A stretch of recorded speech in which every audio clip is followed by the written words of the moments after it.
Hello and welcome to Nigeria, the Road to 2019, a series of programs where Arise News places the audience and the choice at the heart of our coverage of the upcoming presidential elections. I'm Charles Anyekuru. Coming up in the next hour, all the news, comment and analysis that provide unrivaled insight into Nigeria 2019, including days of turbulence, a controversial siege, and accusations of attempts to forcefully take over the Akwa Ibom State House of Assembly. Just what is going on there between the APC and the PDP. Plus the issue of fake news. What sort of impact is it having as Nigeria heads towards 2019?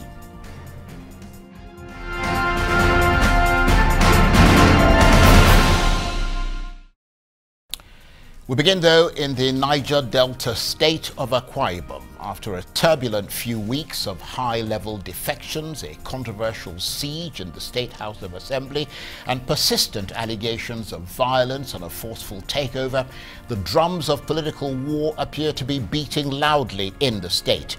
Both the APC and the PDP there appear fractured and disunited, with both sides accusing each other of attempting to take control of the state by force. On top of that, the House of Assembly was this week allegedly invaded by the police under the instigation of one of the parties. The Senate has ordered an investigation, but it seems pretty clear that there's been some sort of breakdown of law and order there.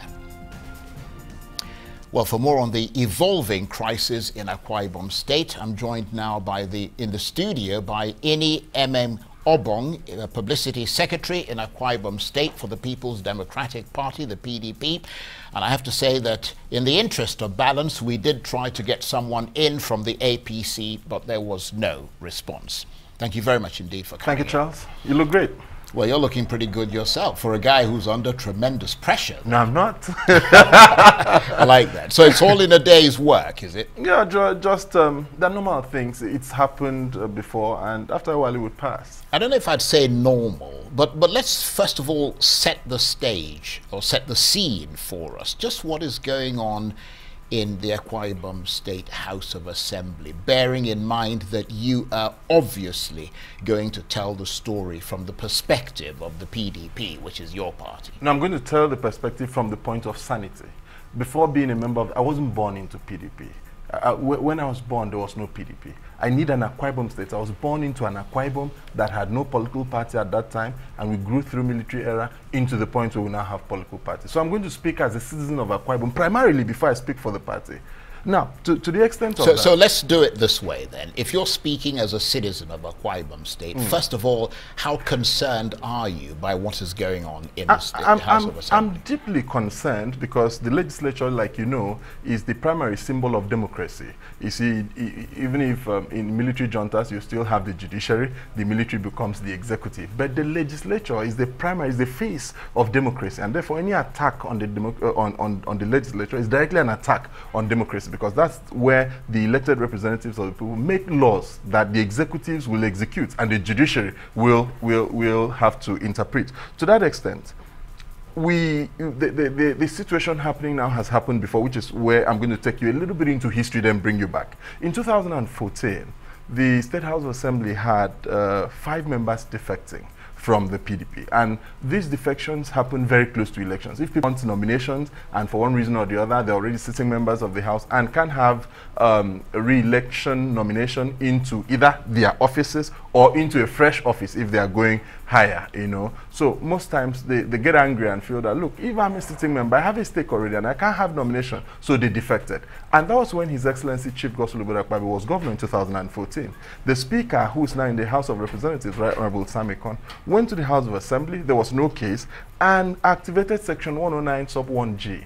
And that section I would like to bring to your attention says that these are the conditions under which a person's seat shall be declared vacant. It says, number 1, if a state legislator is a member of another legislature in the country, for example, if he leaves to the House of Representatives, at that point, he cannot be a member of 2 legislative houses. Automatically, he loses his seat. And he goes on to say, if he becomes a governor or takes up an appointment or whatever. And now in G, subsection G now says, if he becomes a member of a different political party other than that which he was elected into the House, that sponsored his elections. That is G. But now, that is the general provision, because everywhere in the world, defection in the legislature is an anomaly, because that is why you have the aisle. When people are elected, remember that parties sponsor people to elections. When you go to the legislature is supposed to keep checks and balances. If you allow legislative defection, what will happen is that the executive will mount pressure and you have a one-party legislature. So which is why the general principle of law is to prevent legislative defection, except, and the conditions are this: your party goes into a merger. At that point, you're going with your party. So your party, or the party falls apart. Yeah, the party assumes a new identity. So you cannot blame the person whose party now is part of the merger. Number one. Number two, it says, if there is a crisis in your party, which the Supreme Court had pronounced that crisis must be such that it is impossible for the party to function. Now, in the circumstance where these gentlemen defected, the 5 of them defected, the circumstances, there was no crisis in the PDP. On the day, and all 5 of them went to court. But the speaker, in his disposition, because the governor is a gentleman, the governor and the speaker, the party chairman, sat and said, well, it's almost elections. There's no need to hit up the system. Let's allow them. And no one made any attempt. They did not just defect. They've defected a long time ago. They defected, some of them defected just before nomination. So why is it coming up now? It's coming up now because the 5 gentlemen went to court and judgment was given validating, now mandating the speaker to declare their seats vacant. And in fact, the judgment is as follows. So they went to court. The speaker is a respondent. The People's Democratic Party is a respondent. INEC is a respondent. So they lost the case, basically. Yes. So right. one of them, the case got to judgment point, and he lost the case. And the prayers in the judgment was that, one, which were granted, ipsissima verba, one, that having defected, according to section 109 sub 1G, that you have lost your seat. Number two, the speaker is restrained from recognizing that person, having lost the seat. So the speaker was essentially obeying the court order. Right. Now, on Monday morning, we had intelligence. Now, the House had adjourned. The governor laid before the House the appropriation bill. So the House adjourned on that day to a Tuesday. But on Friday, the federal government declared that Tuesday as a public holiday. Incidentally, that Tuesday is Obong Atta's birthday. Obong Atta is the first governor in this democratic I think I saw something about that on television.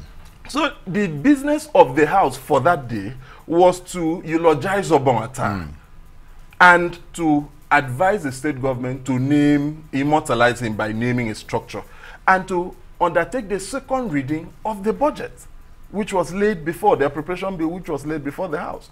But we got intelligence that the person who had lost his seat the previous week was mobilizing. So since the federal government declared Tuesday public holiday, the House issued a notice shifting the sitting backwards to Monday.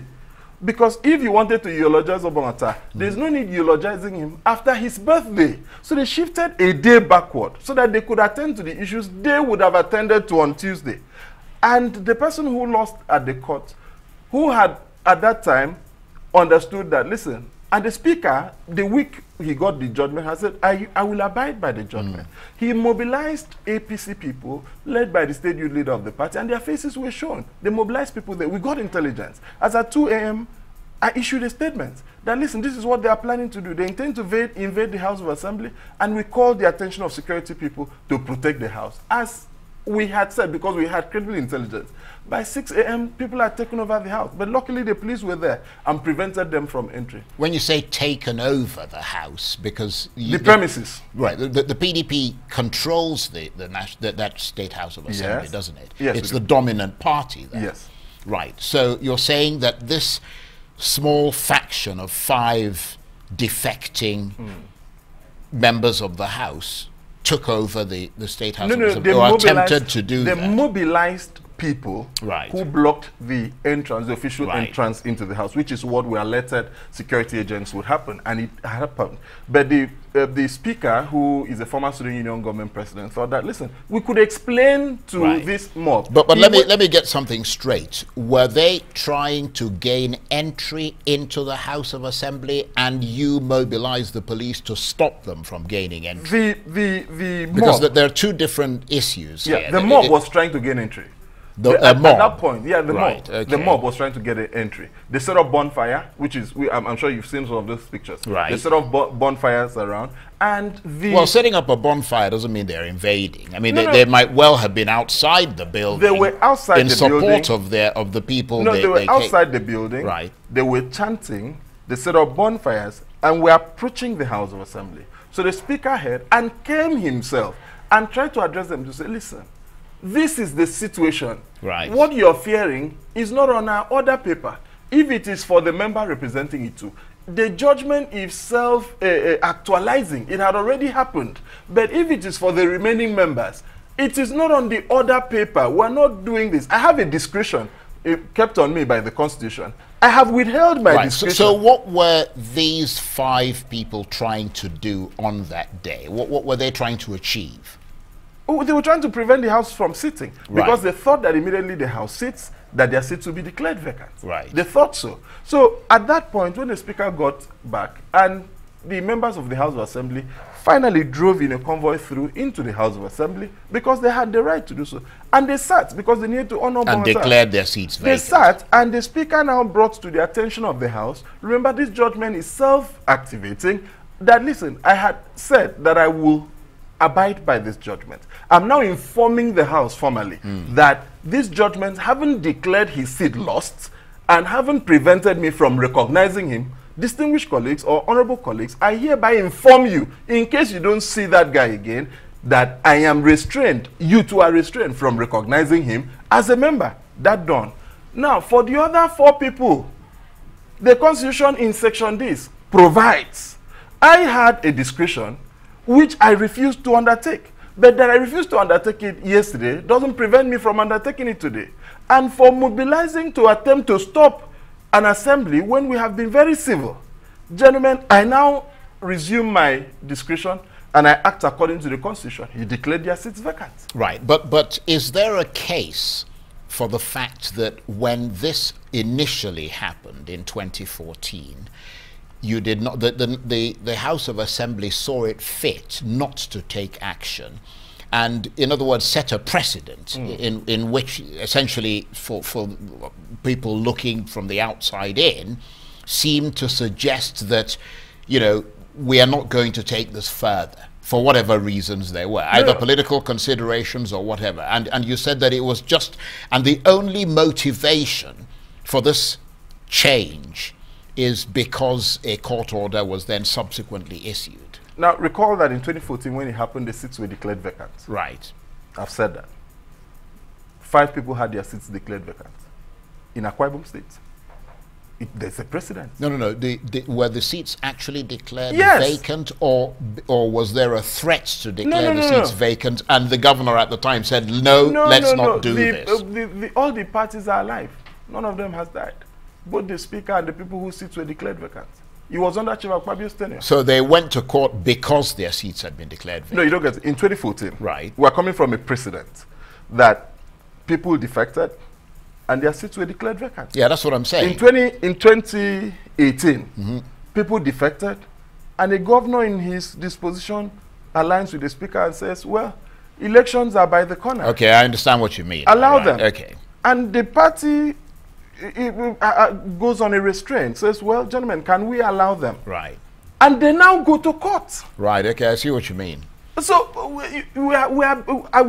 the Speaker had his hands shackled. If he hadn't declared the seat vacant, there was a civil society. So if they hadn't gone to court, essentially, they would wouldn't still have be been in the House of Assembly. Right, okay. Now, the allegation from the APC party is that you, the PDP, who control the state of Akwa Ibom politically, are intimidating members of the APC there. How do you intimidate people who you allow access, you advertise a state anniversary for a month, you have a venue for that month, and they fix 3 days to that day, they fix an event at that same venue the day before the event, knowing that being a state event, having people, thousands of people coming, you need to set up at least a day or 2 before then. And the state governor says, don't worry, rather shift the time of commencement of the state's anniversary. How do you intimidate people who hold a parallel Thanksgiving service for the state and confer on themselves status of government. How do you intimidate people who go on radio and do hate speech against the governor, and he says nothing? He says, listen, we must have our state. How do you intimidate people who, for the location of a billboard, the state chairman of the party, the Speaker of the House of Assembly, the Commissioner for Environment, and the Director General of the governor's campaign are invited to Abuja to answer for the location of a billboard, which is the duty of a local government and the Ministry of Environment? Who is intimidating who? Well, the answer is that if you send the police in, and the allegation from the APC is that the Commissioner of Police colluded with the state governor to force members of the APC out of the State House of Assembly, and that the police are clearly taking sides in this issue. Who controls the police? Well, I mean, in many cases, I mean, the governor is not really in many cases constitutionally. The governor is the chief security officer in his state. Are you aware that a sitting governor has been arrested? Ask Ngige, he's now the minister. Ask him what happened to him as sitting governor. There is no line of communication. The police commissioner only briefs, he doesn't report to a governor. That's why the governor of Zamfara said, remove that title of the chief security officer. No security chief reports to him. They only brief him. Briefing is discretionary. Reporting is obligatory. You see, now, to that extent, yeah. let me say what happened on that day. The deputy commissioner of police was on ground. The commissioner of police came after. And if you watch the video, if you know CP Abang, you see that CP Abang, it was who escorted the dissident members, the former members, into the assembly. How do you then accuse? The man was a gentleman. Listen, the man had a court order notifying him to restrain. So if we were to follow the law, we would be going against CP Abang for contempt proceedings. But the guy decided not to act as a police officer. He acted as a gentleman. Because the police officer in him should have told him, I have a court order asking me as a party to restrain you from entering the premises. But he allowed. So how do you then punish him? The truth is this. When they brought the thugs, they sat back very far from where it was happening because they wanted an alibi. So that if something happened, the main idea was to burn down the House of Assembly. That was the plan on that day. So well, that's purely speculative. No, but you haven't got any evidence of that. What I want to ask you is this. What is the situation there now? Is the House of Assembly still sealed off by the police? As we speak, the Senate committee mandated by the Senate of the Federal Republic is in Akwa Ibom at this moment. They've ordered an investigation. Yeah, they've ordered an investigation, and they also ordered that the siege be removed on the House of Assembly. So where we are now is that we are in a state of uneasy calm. That is not for all of Akwa Ibom. That's in the House of Assembly. And so when the Senate is done investigating, but we are worried as a people that in the past 2 years, just 2 years, we've had over 8 commissioners of police. They bring this one, the opposition is not comfortable, they complain today, they bring another one. The CP that has just been redeployed has spent less than 3 weeks in Akwa Ibom. So when they bring, they think that the people will help them. But you arrive there and you discover that the governor is a gentleman and there's nothing to help. There's no problem happening here at all in Akwa Ibom. The people will bring false stories. The people will say, that's not the position. They will sit down and say, no, he is colluding with them. You cannot rehearse the truth. You can't rehearse the truth. Okay, I'll tell you what, let me give you a minute to catch your breath, because you've been talking quite volubly there, and I can understand the passion with which you're trying to explain this situation to an ignorant public. But stay with us. You're watching Nigeria, the road to 2019. Plenty more still ahead, including we continue our chat with Emem-Obong, who is the publicity secretary of the PDP in Akwa Ibom State. Stay with us.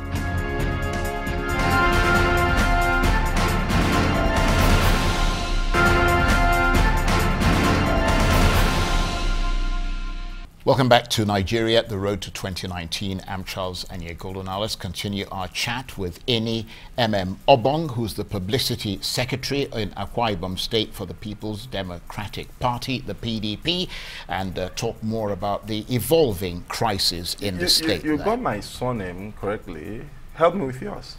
Sorry? Help me with your surname. Well, I'm not sure that's entirely relevant here. But no, because you got mine, right? People find it no, difficult. this is not a trick question. The trick question is, what is PDP doing in Cross River State? Akwa Ibom. I mean, in Akwa Ibom State. So the feeling seems to be, Mr. Obong, actually, your name is very easy to pronounce. It's pretty straightforward. The Emem-Obong is joint. Right, okay.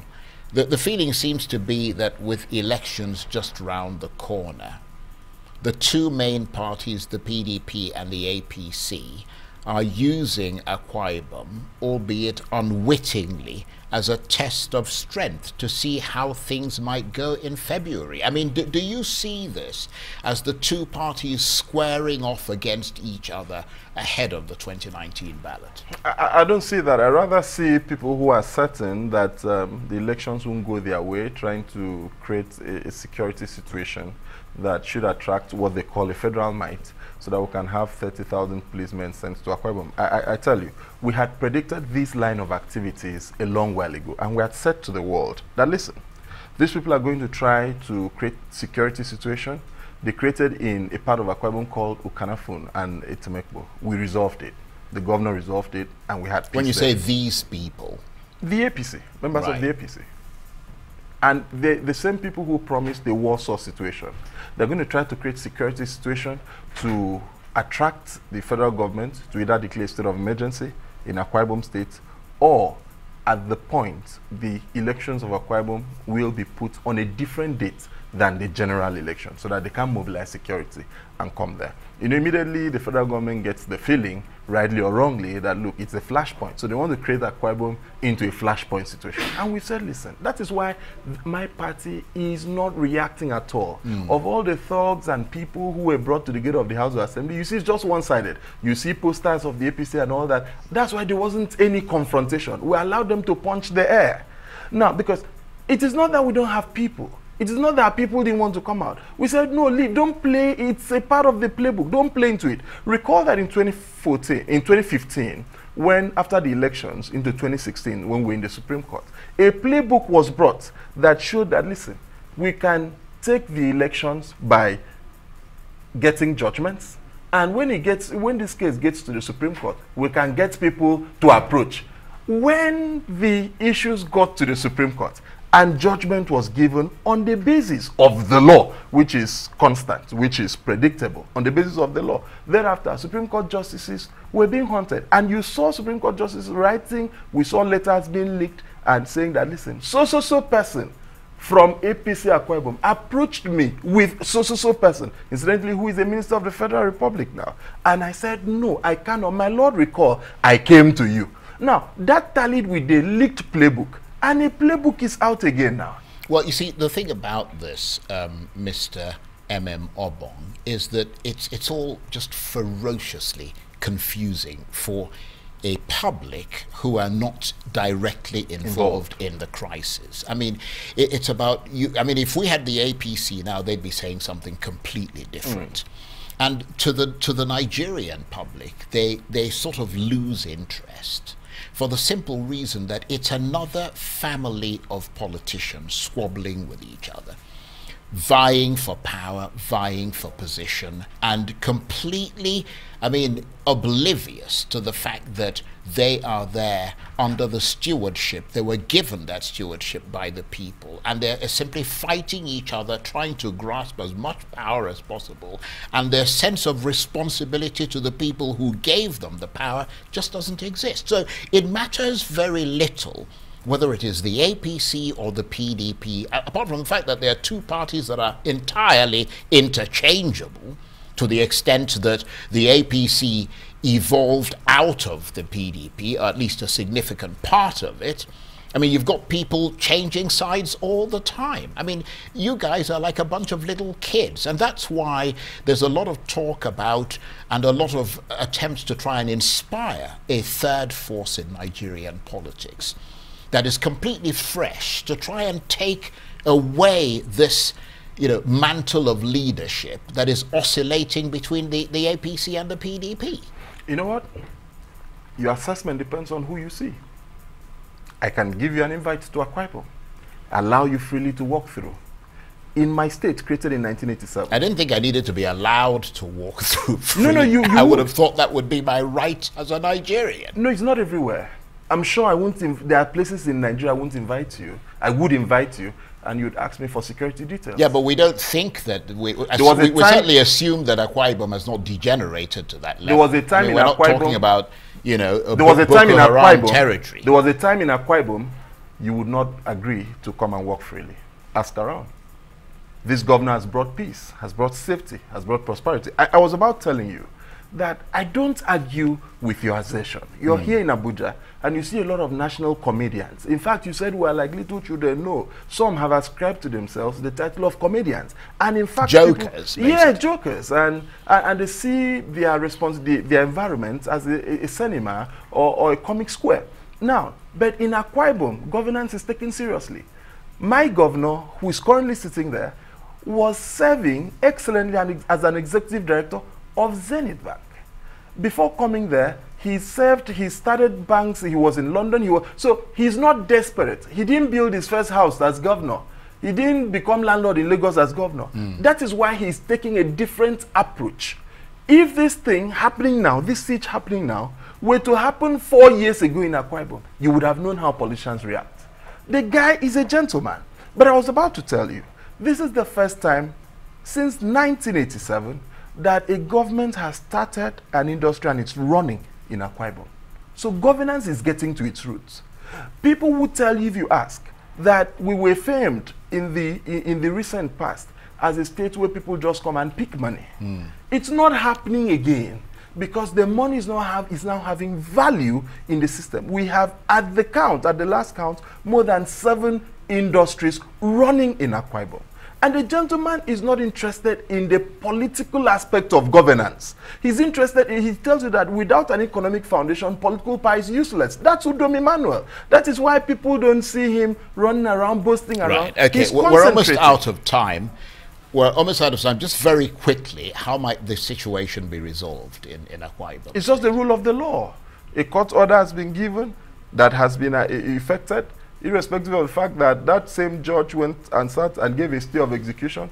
You can only stay a process that is yet to be so. I just think that the rule of law, the application of the rule of law, the respect for the rule of law will bring all of this to calm. We are going for elections, not war.